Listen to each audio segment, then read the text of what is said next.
Ringrazio molto il segretario generale Rasmussen per questa sua visita a Roma. Abbiamo avuto un colloquio molto cordiale e molto interessante con riferimento anzitutto all'impegno di primo piano dell'Italia nell'Alleanza Atlantica. Abbiamo ovviamente discusso del lavoro preparatorio in vista del prossimo vertice di Chicago del 20 e 21 maggio della NATO. In questo quadro abbiamo parlato ovviamente di Afghanistan. Ho detto al segretario generale che l'Italia intende proseguire la propria azione a sostegno della stabilità e della sicurezza del Paese anche dopo il ritiro delle truppe nel 2014, del resto l'avevo già anticipato al Presidente Karzai in visita qui qualche settimana fa, attraverso un nostro impegno finanziario e di uomini per l'addestramento delle forze nazionali di sicurezza afghane. Si tratta di uno sforzo coerente con il ruolo, noi crediamo, incisivo, di primo piano finora mantenuto dall'Italia nell'assistenza alla sicurezza di quel Paese, confermato anche dall'accordo di partenariato strategico da me firmato appunto con il Presidente Karzai lo scorso 26 gennaio. Sempre in vista del vertice di Chicago con il segretario generale Rasmussen abbiamo anche discusso della difesa missilistica e ci siamo trovati d'accordo sull'opportunità che questa non condizioni lo sviluppo dei rapporti NATO-Russia, bensì possa rappresentare un presupposto per un salto di qualità strategico delle relazioni tra Mosca e l'Alleanza. Ho ringraziato molto il segretario generale per la leadership da lui esercitata nell'ambito del Consiglio NATO-Russia. Ho manifestato al segretario generale la nostra soddisfazione per il fatto che l'agenda di Chicago annoveri tra i principali punti quello del rafforzamento dei partenariati con i paesi della sponda sud del Mediterraneo e del Golfo, che devono rappresentare per l'Alleanza interlocutori irrinunciabili per la difesa della sicurezza e della stabilità regionale. Infine abbiamo brevemente affrontato anche le questioni relative al futuro dell'Alleanza, come è naturale. Abbiamo avuto uno scambio di vedute sul tema dell'allargamento ai paesi aspiranti dei Balcani occidentali e abbiamo anche affrontato la questione della riforma dei comandi e delle agenzie. L'Italia assicura il suo pieno sostegno alle riforme in corso in seno alla NATO, lungo la linea decisa dalla ministeriale difesa della NATO dell'8-9 giugno dell'anno scorso e segue con grande interesse la loro messa in opera. Quindi una visita molto proficua per la quale ringrazio molto il segretario generale.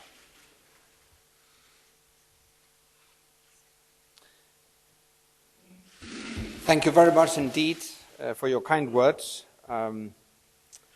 President Monti and I have had a very positive and very fruitful meeting this afternoon. I have thanked Italy for its significant contributions to NATO-led operations. Italy is a staunch member of our alliance and has been so ever since the alliance was established more than 60 years ago.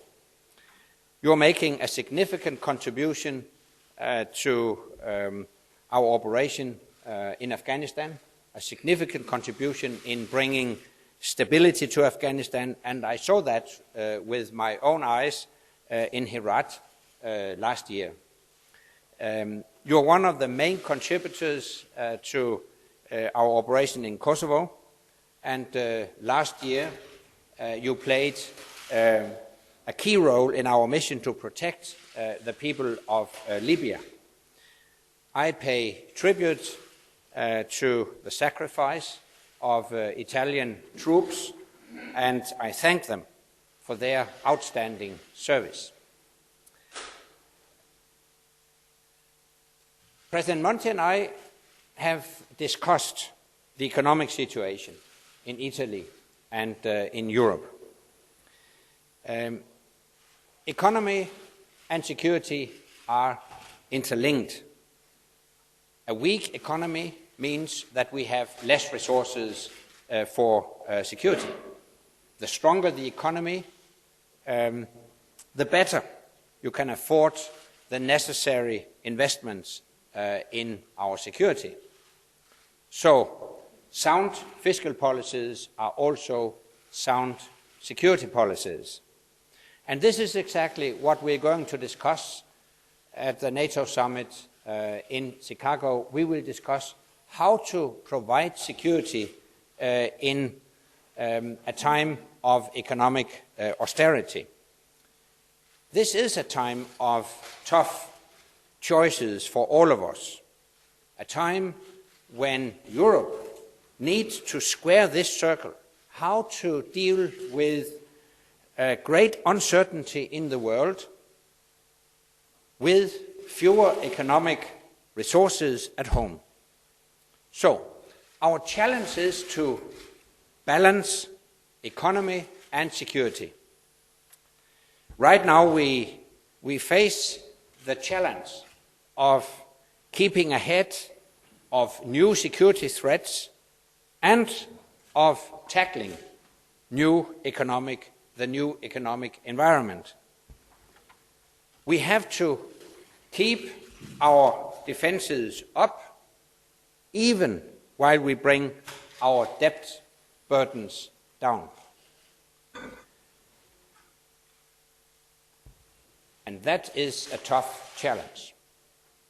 But it is vital to our stability and it's vital to our security. And basically this is also about the role we want Europe to play in the world.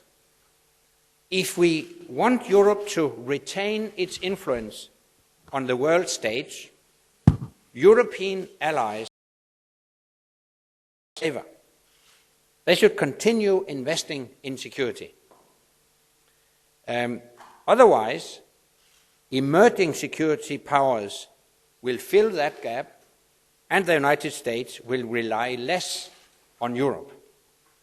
So, in Chicago, I want Europe and North America to adopt a new mindset for how we approach security, making cooperation on defense programs a priority rather than a last resort.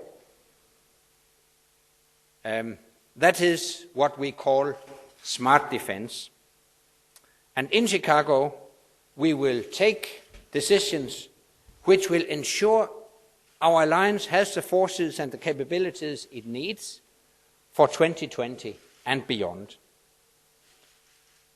In these tough times, it is difficult for some countries alone to acquire or maintain all the capabilities they need. But if they work together more, they can. This will demand more consultation and more cooperation, and it will demand commitment. Europe needs to deliver alongside North American allies, otherwise it will risk losing its relevance. And we can't afford that. And I'm confident that Europe will emerge stronger from the Chicago summit, and so will NATO, and so will the transatlantic bond. Thank you. Thank you very much, Secretary General. Presidente, buonasera, sono Fabrizio Forlani del TG2. Volevo sapere innanzitutto se lei era preoccupato per l'offensiva dei talebani che di solito in questo periodo, verso l'inizio primavera, tornano a farsi sentire con incisività, e poi se effettivamente c'era, se esiste al momento una data certa per il ritiro dei nostri soldati, mantenendo ovviamente gli impegni presi con il Presidente Karzai, visto anche i costi in un contesto di crisi generale in termini economici e di lutti dei nostri soldati, o se invece faremo parte nel contesto internazionale della exit strategy comune.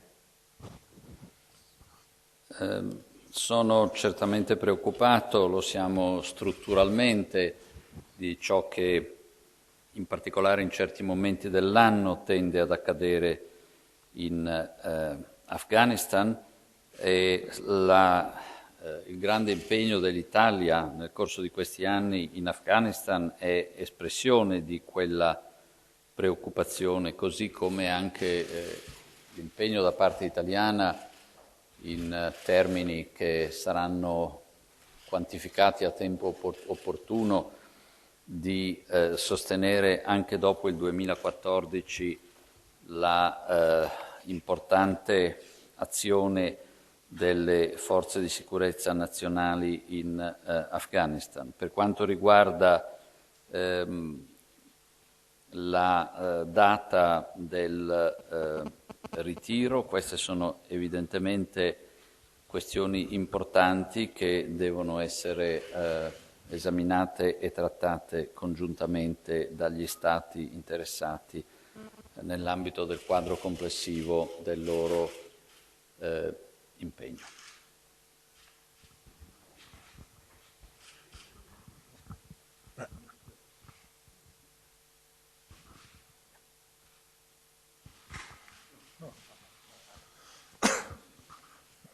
Sono Dundar Sapli, corrispondente TRT.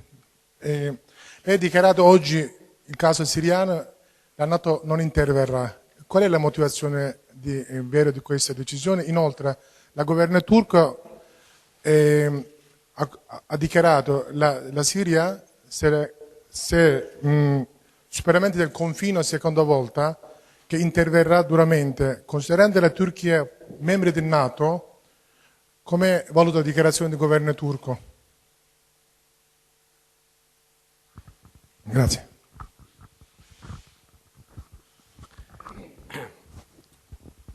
First of all, I strongly condemn the behavior of the Syrian regime. I strongly condemn the crackdowns on civilians in Syria. I urge the Syrian leadership to accommodate the legitimate aspirations of the Syrian people. The only way forward is freedom and democracy in Syria. In the long run, you can't neglect the will of the people. That's our clear message. Now,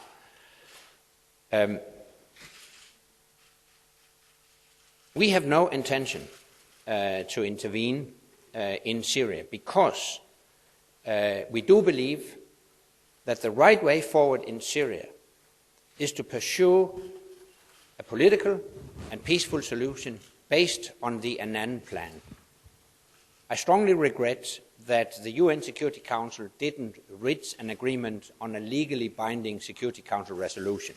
But having said that, I appreciate that all members of the Security Council have supported the Annan plan, which seems to be the best basis right now for finding a peaceful solution in Syria. Having said that, I strongly regret that it seems that the Syrian regime does not comply with the Annan plan. I urge them to comply with what has been a unanimous voice of the international community through the UN Security Council. I do believe that a long-term sustainable solution in Syria requires a strong regional engagement from countries in the region. Obviously, we monitor the situation closely because one of our allies, Turkey, as you mentioned, is a neighbor of Syria. And last week, the Turkish foreign minister informed his colleagues in the NATO Council about the situation in Syria, in Turkey, along the border between Syria and Turkey. So we keep the situation under close supervision but we have no intention to intervene in Syria because we think other solutions might be more appropriate. Grazie. So.